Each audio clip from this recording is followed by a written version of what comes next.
इसका परिणाम क्या होता है? गाजा की तबाही साफ दिखाती है। गाजा और इजराइल के बीच चली लड़ाई रुक गई है।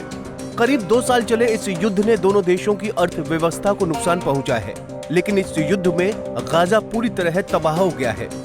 तबाही में गाजा का पूरा इंफ्रास्ट्रक्चर नष्ट हो गया। गाजा में हुई तबाही से उभरने में इस देश को कई दशक लग जाएंगे। नुकसान इतना भयंकर है कि गाजा की 90% आबादी विस्थापित हो गई है। आइए समझते हैं इजराइल गाजा के बीच हुए युद्ध ने किस तरह गाजा को नुकसान पहुंचाया। दरअसल गाजा और इजराइल के बीच युद्ध 7 अक्टूबर 2023 को शुरू हुआ था। हमास के इजराइल के नागरिकों पर हुए एक बड़े हमले ने पूरे देश को दहला दिया था। ये हमला इजराइल के इतिहास का सबसे बड़ा हमला था। इस हमले में 1200 से अधिक निर्दोष इजरायली नागरिक मारे गए। इसके बाद इजराइल ने अपनी पूरी ताकत से गाजा में हमास के खिलाफ लड़ाई छेड़ दी। इस लड़ाई में पूरी गाजा पट्टी समाप्त होने की कगार पर पहुंच गई। 20 लाख से अधिक आबादी वाली गाजा पट्टी आबादी घनत्व के हिसाब से दुनिया के सबसे अधिक आबादी वाले क्षेत्रों में से एक है। लेकिन अब यह क्षेत्र पूरी तरह से खंडहर हो चुका है। लोग सड़कों पर आ गए हैं, रोजगार समाप्त हो गए हैं, हॉस्पिटल तबाह हो गए हैं। अपनी पानी की जरूरत के लिए डिसैलिनेशन प्लांट पर निर्भर रहने वाले गाजा में कई प्लांट नष्ट होने से साफ पानी की किल्लत है। गाजा की हालत बेहद खराब है। ऐसे में सवाल उठ रहा है कि गाजा किस तरह से दोबारा खड़ा होगा। गाजा की अर्थव्यवस्था पर इतना खर्च कौन करेगा? आइए समझते हैं गाजा की अर्थव्यवस्था युद्ध से पहले कैसी थी। युद्ध से पहले कैसा था गाजा? गाजा पट्टी 41 किलोमीटर लंबी, 6 से 12 किलोमीटर चौड़ी है। गाजा पट्टी का कुल क्षेत्रफल 365 वर्ग किलोमीटर है। गाजा में 70% से अधिक आबादी फिलिस्तीन शरणार्थी है, जिनमें से आधी आबादी 18 वर्ष से कम उम्र के युवा हैं। सुन्नी मुसलमान गाजा की अधिकांश आबादी है। यहाँ फिलिस्तीन ईसाई अल्पसंख्यक हैं।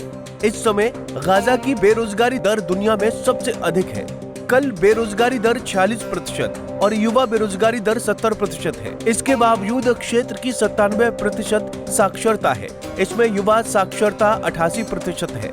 गाजा को फिलिस्तीनी राष्ट्रवाद और इजराइल के विरोध के रूप में देखा जा रहा है।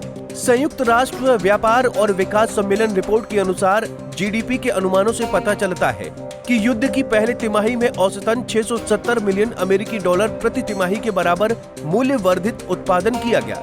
ये 2023 की तीसरी तिमाही में घटकर 129 मिलियन अमेरिकी डॉलर और 2024 की पहली तिमाही में 92 मिलियन अमेरिकी डॉलर रह गया।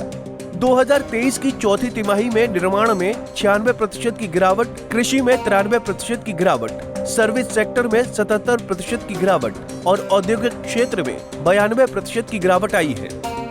बता दें कि फिलिस्तीन में लंबे समय से गरीबी रही है।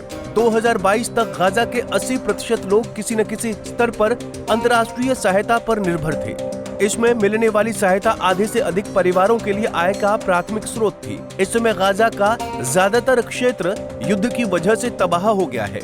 ऐसे में उम्मीद की जा रही है कि इस्लामिक देश गाजा को दोबारा खड़ा करने में सहयोग दे सकते हैं। इसमें इजराइल से उम्मीद की जा रही थी कि वो गाजा को दोबारा खड़ा करने में मदद करेगा, लेकिन दावोस में चल रहे इकोनॉमिक फोरम में इजराइल के आर्थिक मामलों के मंत्री ने कहा कि वो गाजा में शांति चाहते हैं, लेकिन उन्होंने अभी तक ये तय नहीं किया है कि इसके पुनर्निर्माण के लिए धन मुहैया कराया जाएगा या नहीं, और वो हमास शासन के पुनर्निर्माण की अनुमति नहीं देंगे, क्योंकि उनके अनुसार इससे सीमा पार से एक और आतंकवादी हमला हो सकता है। बहरहाल गाजा और इजराइल के बीच शांति समझौता हो गया है, लेकिन युद्ध परिणाम दोनों देशों के लिए भयावह हैं।